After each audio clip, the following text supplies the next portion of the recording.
Ron Van Dam. He doesn't need this gig. He's got all that money coming from that deposed Nigerian prince. Should be here any day now, and then he's kissing you suckers goodbye. You're listening to The Ron Van Dam Show on New England Broadcasting. Good morning, good afternoon, good evening, good night. It's the Ron Van Dam Show. Okay, whatever. Hold on tight, things can get a bit weird, if you like that sort of thing.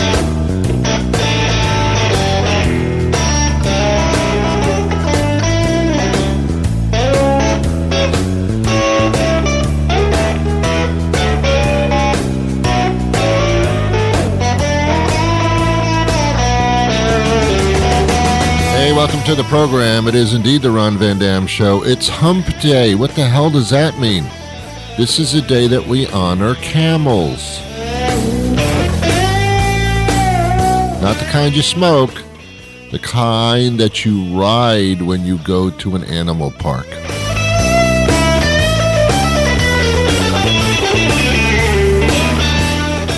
You know, human beings are the opposite of camels. Camels can go days and days and weeks without drinking any water. Human beings, they have to carry around canisters and spring water because they got to drink continually. That's a big difference.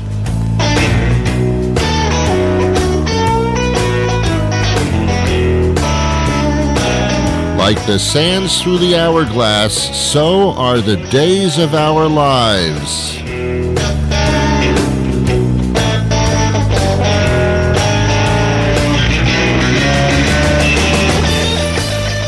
Well, here we are.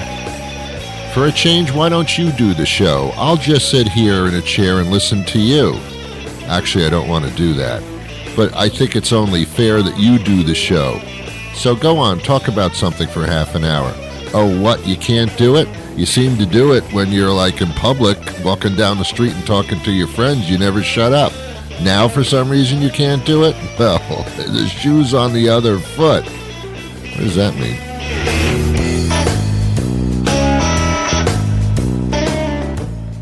Did you ever put the wrong shoe on the foot?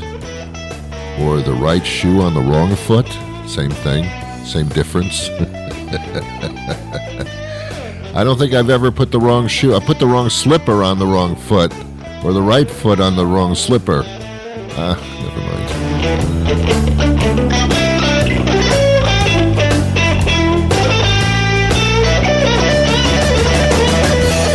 I thought when they invented Velcro, it would be the end of zippers and buttons, and shoelaces, but no, Velcro kind of went nowhere, and the other stuff just stuck around. That doesn't make sense, does it?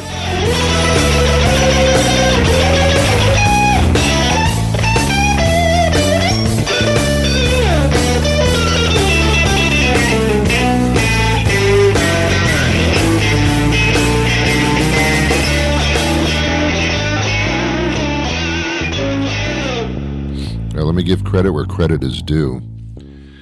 The opening music created and played by Jason Shaw, who also does our closing theme and a lot of the incidental music in the background, incidentally. Jason Shaw, give it up for Jason. Thank you, Jason. John Shanahan, he's the announcer on the program, does many of the comedy bits on the show. He's a genius, man. He's a comedy genius. I don't say it out loud. He's a comedy genius. I'm going to say it quietly. He's a comedy genius. I'm going to say it even louder. He's a comedy genius. And then there's, Nicole Reed. She books many of the national interviews that we do. She's the British voice that you hear at the beginning of the program. She's not actually British. That's the odd part of it. So that's it. And then there's me. I just show up for the sandwiches, pretty much. That's all. What's today? Turkey and cheese? Is it turkey and cheese? Alex, is it turkey and cheese? It is. Okay, Alex says it is. I don't know who Alex is. Anyway, except for he's the guy that tells me when it's turkey and cheese day. This is Hump Day, by the way. I hate that phrase. It's so stupid. It's the middle of the week, so you're getting over the hump. But what do most people think about when you say hump day? Yeah. Grabbing somebody that you love or don't love and humping them. I mean, let's be honest about it. That's the immediate connection. Oh, what? You don't make that connection when I say hump day? All right, then I'm the odd one, okay? God, get off my back. Or get on my back. How about that? It's not so bad, actually, to have somebody on your back. Unless they're really overweight, then it's not good. I have borderline diabetes. I don't have diabetes. I don't not have it. I'm on the border. My numbers are just fine. I don't take any medication. But my doctor says, my doctor just says so many things. My doctor says, don't eat red meat, exercise all the time, and be careful about your intake of sugar. And to my response to her is, who do you think you are? You're not my mother. She's a female, by the way. You're not my mother. Don't tell me what to do. But she does anyway, and I pay her accordingly. So I'm supposed to be careful about my intake of sugar. And you know what, ladies and gentlemen of the jury, before you go deliberate, we should all be careful about the intake of our sugar, whether you have borderline, whatever you have. Everybody should live as if they possibly could have a disease. I think that's the motivating factor in our lives. Go out and have a good time, but don't overdo it, because you could all get a disease. Okay, thanks. I guess that knocked the fear of God into me there. Don't eat a lot of fried foods. Why? It could kill you. All right, fine, but have a good time. What do you do if you live in New Orleans and you're told to cut down on your sodium and your fried foods? You'd have to move. You'd just have to move. Anyway, so I try to avoid sugar. So I've gotten into this sugar-free stuff because, according to my doctor, that makes a lot of sense. Don't eat a lot of sugar. Okay, here's something that's sugar-free. Okay. What does it take to make it sugar-free? Chemicals that can kill you. I don't understand then. What am I supposed to do? So when I get a beverage or something, I get it the Diet Coke. You know what I'm saying? The Diet Coke. You eat these like 5,000 calorie dinners, and what do you want to drink? I have a Diet Coke. You make no sense. You just make no sense.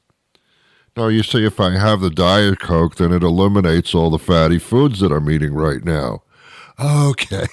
Okay, that makes sense. That makes a lot of sense. Thank you. So anyway, so I go for that. So there's been sugar-free, there's been no sugar, and now the labeling is zero sugar. Well, is this sugar-free? Does it have no Hey, zero sugar. There is not a sugar in sight here.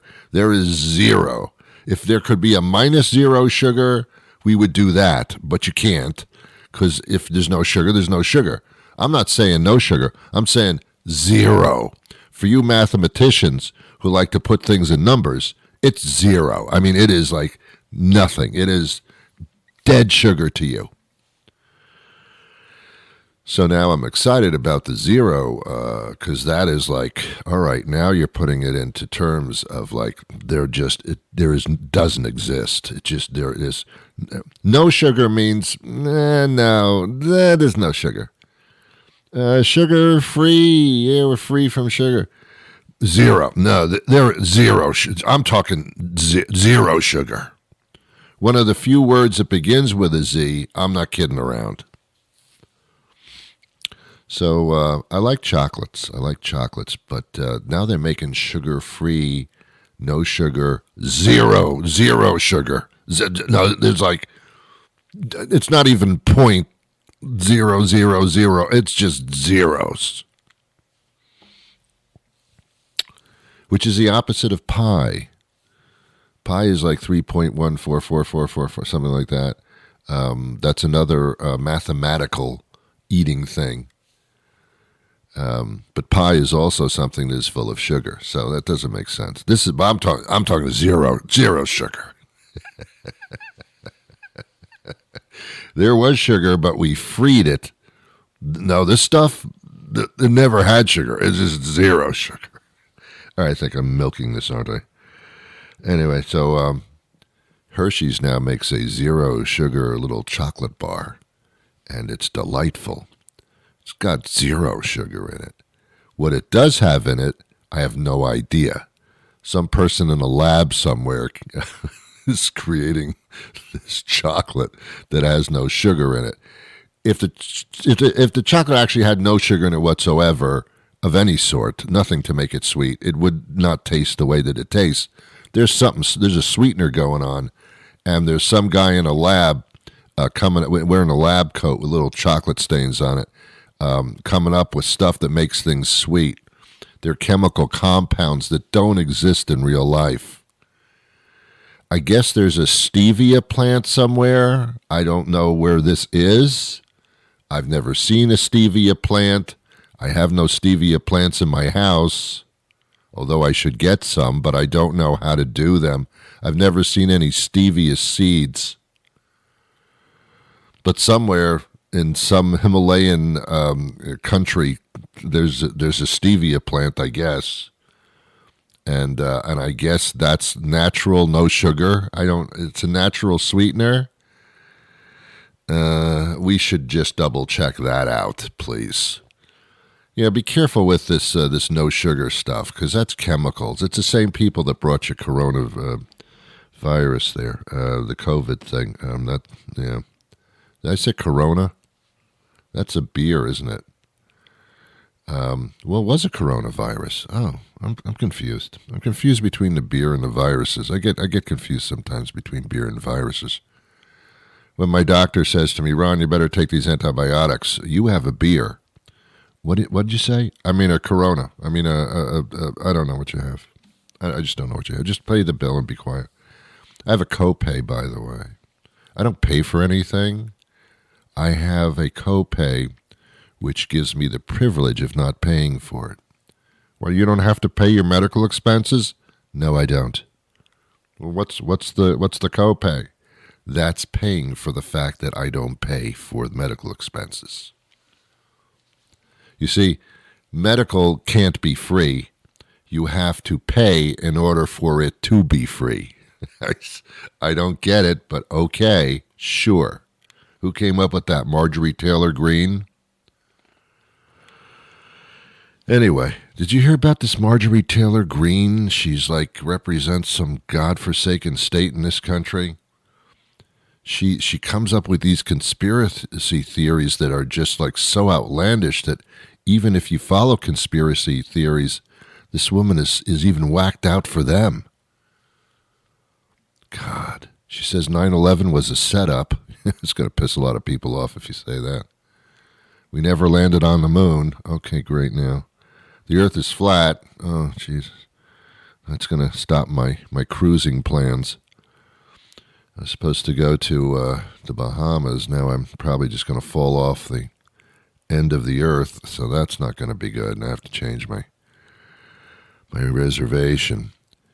And of course, Biden didn't win the election. The other guy did, and made plans to win, even if he didn't. I mean, it's just, come on, get these people somewhere where they can wear one of those jackets, the tie in the back. God, man, I'm telling you. I have an interesting guest coming up a little bit later in the program, which is quickly approaching at this point. I have a dog. I love my dog. You have a dog. You probably love your dog, too. Today, we're going to talk to some veterinarians. One of them, Dr. Dana Varble, has been with us many times. And we're going to talk about how the lives of pets are actually medically increasing really nicely here. Some good news for a change. We're going to speak to her and a fellow veterinarian in just a few minutes as well. I was making some plans with a friend, and I use that term loosely. There's a lot of air quotes going on when I say that word friend, that you can't just say that word and have it just hang out there as a undefined intensity. Friend could be anything from somebody that you would drive to the airport. By the way, that's not going to happen. Or friend could mean a friend on Facebook who you don't even know because you've never been to Nigeria before. So a friend's a very, very loose term these days. It means absolutely nothing. It's just somebody that you've heard of before, but that doesn't even hold true anymore. So I was speaking to a friend on the phone, which is the best place to talk to them. Face to face, not so good. On the phone, yeah, I got somewhere I got to go. You got to run, got to go. Okay, bye. That's a friend. That's good. I like that. That's a good relationship. Anyway, I'm speaking to the friend and made plans. Yesterday was Tuesday, by the way. I'm confused too because of the Monday holiday. Yesterday was Tuesday, the day before Hump Day. We went through that before. So we're making plans to see each other, not this Thursday, which would be like tomorrow, but the Thursday after that. But here's the confusing part. So we just before we hung up, I said, okay, I'll see you next Thursday. Well, this was on Tuesday. The next Thursday is 2 days later, but that's not what was meant. Literally, the next Thursday that you encounter would be in 2 days. Because I had the conversation on Tuesday. But that's not what, that would be this Thursday. Next Thursday would be a week from this coming Thursday. That's the next Thursday after this Thursday. But that's not the way. You could say, I'll see you this Thursday. That's the proper way of doing it. Or next Thursday would be the Thursday after that. However, the next Thursday that comes up after the Tuesday that we're talking about yesterday, the next Thursday that comes up is 2 days later, technically. So I don't know what the hell you're talking about. So you have to clarify. Okay, I'll see you Thursday, not this Thursday, but next Thursday. That's right, I'll see you next Thursday. Well, the next Thursday is in 2 days. What are you talking about? Is it this Thursday is the next Thursday? Okay, now you're fucking me up. But let's be literal about it. Which Thursday are we? Name the date. Say the date. It's easier that way. Don't do this Thursday, next Thursday. I don't know what that means anymore. It's convoluted. By the way, can you spell convoluted? I don't think so. Some people can. I've met some people that can spell convoluted, but most people can't. Why? Because it's convoluted. You can't do it. All right, let's talk about pets. And the reason we do this is because these days more people have pets than kind of ever before. So we love our pets, sometimes more than the humans. I'll raise your hand if you love pets kind of more than you do humans. Look at all of you raising your hands because you're being honest with me. Oh, I love humans here and there. I love pets here and there, but love pets a little bit more because they can't do for themselves. You have to take care of them. Pets can't flush the toilet after they go to the bathroom. Pets don't even go on the toilet. I saw a commercial once for training your cat to sit on the toilet. I don't understand how that works. I guess there's a gadget you have to put over the toilet seat. Let's tell you something. I don't want my cat going in my toilet. I don't think that's sanitary. I don't want to park my ass where my cat just was. But some people like that because they don't need a litter box. I think that's a little pathetic. If that's the case, you shouldn't have a cat. Cats are wonderful. Don't get me wrong. They are actually sacred in certain religions and certain places on the globe. Cats are sacred things. But my God, I mean, it's great that they go in the litter box, but then you have to deal with the litter box. And I swear, if you are a person who has a cat that has to clean out the litter box, you will never eat Tootsie Rolls again. You know it's true. Don't argue with me. My guest joins us momentarily, but first we're going to take a commercial break if you don't mind right now. Hi, this is Bob Robinson from Bob's Handy Around the House. I'm a local handyman. I've been in business for the last 50 years on my own, doing light repair work in our area. Whatever you need done. Carpentry, painting, floors, tiling, yard work. I can do it all for you. I'll come to your home and do the work for a very reasonable fee. Naked. I should probably mention that I will be naked while I do this work. Buck naked, not a stitch on me, waving in the wind, in my birthday suit, showing what God gave me, naked as a jaybird. I'll be naked the whole time. I show up naked, I do the work naked, you pay me while I'm naked. Bob's Handy Around the House, Bob Robinson. You can look me up on Facebook, where I am naked. Hey, Chris O'Neill is here. He's Chief Executive Officer of the North American Veterinary Community. And Dr. Dana Varble is a frequent guest on the show. She's Chief Veterinary Officer at NAVC. And also two of their friends are here as well.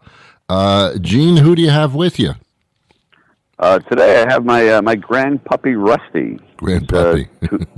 2-year-old Labradoodle. Uh-huh. Wow. Yeah, he's laying right here next to me, very calm. That's what we like, the calm, but they got to play too. Athena is here too, I understand. Is that right? Yes, I have one of our office dogs here, Athena, a yellow lab. Wow. Okay. Well, I have my dog here with me as well. She's being very quiet. And my Bichon Shih Tzu mix. Anyway, we all love our pets, our animals, and of course there are probably more of them since that COVID thing. So almost everybody has a pet of some sort. And we're talking about some good news as far as the health of pets are concerned. Is that true? Yeah, we know that the current life expectancy for most dogs is almost twice as long as it was 40 years ago. We know that advancements in veterinary medicine are allowing to treat them for more diseases more safely than ever before, actually. Yeah, that, every once in a while on this show, we talk about pet health insurance. And as interestingly enough, as there are more advances medically for our pets, that kind of makes more of a positivity idea there to get the insurance, whereas before maybe that's just a part of life. Now you can actually do a lot with this with these advances. Is that true?